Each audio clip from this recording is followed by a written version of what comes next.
These headlines. Washington Democrats give away e-bikes while facing $15 billion budget gap. Giving away millions of dollars in e-bikes or credits or rebates or whatever, yada, yada. Electric bikes, right? Got to remember, Washington State, yeah, you could probably ride those a couple of months out of the year. The rest of the year, it's raining, too cold, people don't want to go out, they hunker down inside. Not happening with the electric bikes. But hey, let's just keep giving them away. Even though we got a $15 billion budget, let's get into the details. Here we go. We're reading from Ari Hoffman, the Hofffather. So many topics here in the state of Washington. Just misguided people with ideology that essentially reflects that their, head is up their ass. So, there's that. But that's what you get when you live in a state. I view it as my glass is half full because I've got podcasts for years. Washington State has launched its long-awaited e-bike rebate program. Yeah, an e-bike rebate program. Don't we have hungry people in the state? I know we got homeless people, and we're doing an e-bike rebate program. Oh, you're going to feel so much better riding your bicycle. It's charged up. You don't even have to pedal. Have you seen the meme where the guy's like, day one of my electric bike experience, and then a year later, he's just fat? He's just really overweight because all he does is hit the little throttle, right? Doesn't pedal, doesn't burn those calories. With $4 million in taxpayer funds set aside to distribute up to 10,000 vouchers. On paper, it's a feel-good initiative meant to encourage eco-friendly transportation. How about you just effing walk and leave the batteries behind? What about that? Oh, we can't do that, Sean. We got to feel much better about ourselves. In reality, it's another example of how our legislature, driven by Democratic majorities, seems more interested in virtue signaling than solving actual problems. 100%. We need Doge to come in and just clean the F out of Washington State legislature and all of their ridiculousness. Let's rewind a bit. When the idea first surfaced, we did the math. Hundreds of millions allocated for bikes. Even if you bought everyone in Washington a bike and threw in lessons for the entire state to ride a bike, to ride an electric bike, okay, you could still have money left over. So what was all that cash really going towards? Now we know. E-bike rebates. Remember the rebates for the electric cars? Program offers qualified applicants either a $300 or $1,200 rebate if you make less than the state's median income. But here's the kicker. High-quality e-bikes often run north of $3,000. They're like a cheap car. I see kids riding them. I'm like, man, that is an expensive bike. Your mom and dad love you. You got a $5,000 e-bike. No, you should tell the kid, no e-bike. You got to pedal your own bike. It's called exercise. You need it. Trust me, later in life, you'll be less mobile and it'll make you fat. Getting out there and riding your bike, it's the way you need to go. These e-bikes. So you're telling me someone who's already financially stretched to come up with the rest of the money for something they might only use a few sunny months out of the year. Absolutely 100% correct. I know so many people that have an electric scooter or an electric bike. Do they use them? No. How come? Well, I haven't used it forever. It just doesn't take a charge anymore. Plus, I just kind of like getting out and walking. That's weird. Interesting. And that's if they use it at all. My father-in-law bought an e-bike, rode it for 5 months, and promptly sold it. Sounds about right. Sure, they're fun. I thought about using one myself. I imagined cruising downhill from work in the Seattle sun, letting the motor do the heavy lifting on the way back up, but then reality hit. It rains in the Pacific Northwest 8 months out of the year. Absolutely. 9 if you really get down to it. And I like driving my Dodge Charger. I like driving my Jeep Grand Wagoneer and my Ford F-350. I like driving those too. Meanwhile, Seattle has spent $11 million per mile on bike lanes that sit empty most of the time. Oh, That is infuriating. You go into a downtown core and you've got terrible traffic and you got this open bike lane and nobody's in it. And you're like, no, we need to just take out the paint and make that a car lane and everybody just drive there. E-bikes might sound like a solution, but they're really just another expensive toy disguised as transportation reform. For everyone's on an e-bike, what's the justification for the billions we spend on public transit? Ah, interesting. Right? We got e-bikes, we got electric cars. California, we've got the high-speed bullet train to nowhere. We've got the train here in Seattle that nobody takes your ticket. Nobody checks for whether you've paid or not. So all this stuff is being built on the taxpayer's dime, and nobody's really using it. Because it doesn't really work. Nobody's going to use Metro here in Seattle. Just not. We're a car society. And this whole notion of we're all going to be electric. It's like, no, we're not. Bill Burr does a bit. And Bill Burr has turned a little bit to the left, right? It's like, Bill, what are you doing? He had a bit where he was like, if everybody was wearing snowshoes, just walk in the snowshoes in the snow. Pretty funny. This comes at a time when Washington is facing a projected $15 billion budget deficit, but let's give out some electric bikes or maybe just the rebates. That's not a typo. $15 billion. We've got communities all over the United States with massive budget deficits. Almost everybody is dealing with them because everybody shut down for the pandemic. They just did. Oh, we have to freak out and shut down. And instead of reining in spending, lawmakers are coming up with new ways to tax us. Case in point, proposed packaging tax, which could jack up the price of everyday grocery items by as much as 27%. You name it, cling wrap, sandwich bags, clamshell containers, it's all getting more expensive.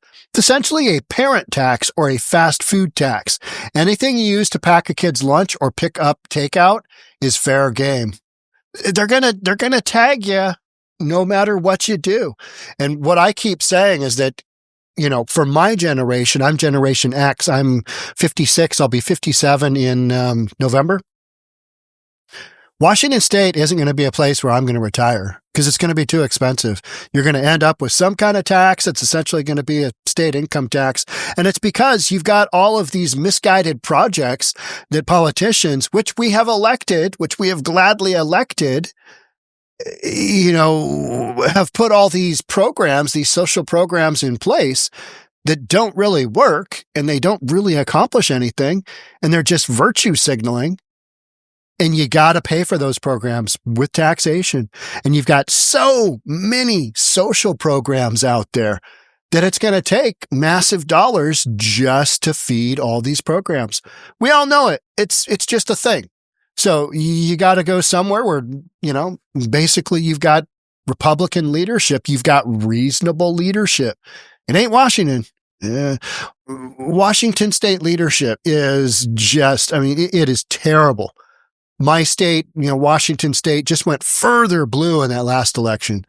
Now they're worried about ICE coming in and taking away convicted criminal illegal aliens. What kind of nonsense is that? It's just absolutely, yeah. According to Washington State Food Security Survey, 55% of residents are experiencing food insecurity. You driven past a food bank lately? I have. The lines are longer than ever, and yet our legislature's focus is on subsidizing e-bikes instead of addressing real economic pain. You got thousands of people living out on the streets, and we're going to hand out e-bikes. Oh yeah, you can get a rebate. Get a rebate.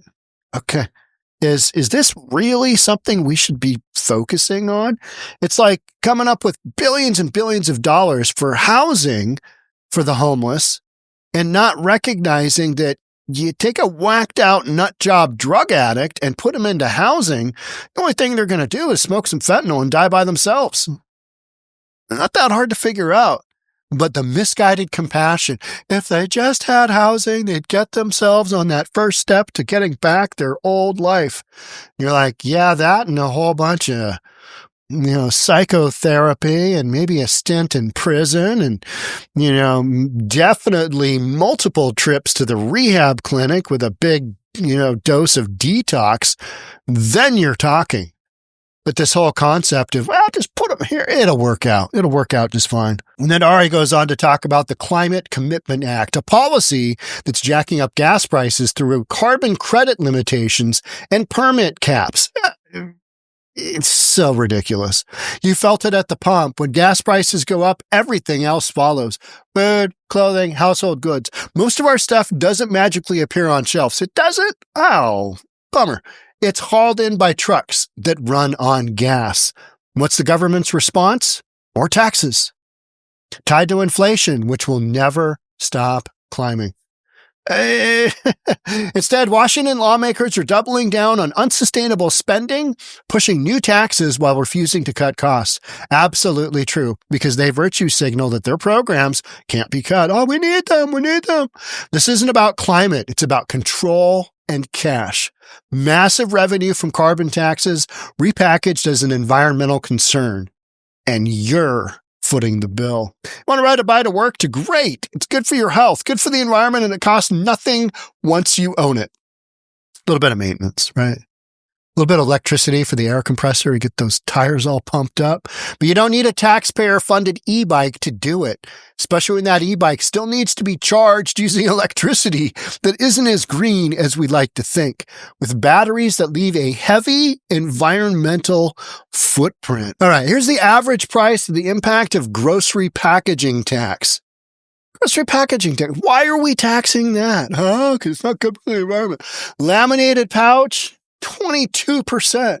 Cling wrap film, 18%. I mean, this is just a litany of stuff that you buy at the grocery store, right? Molded boxcard egg carton, almost 6%.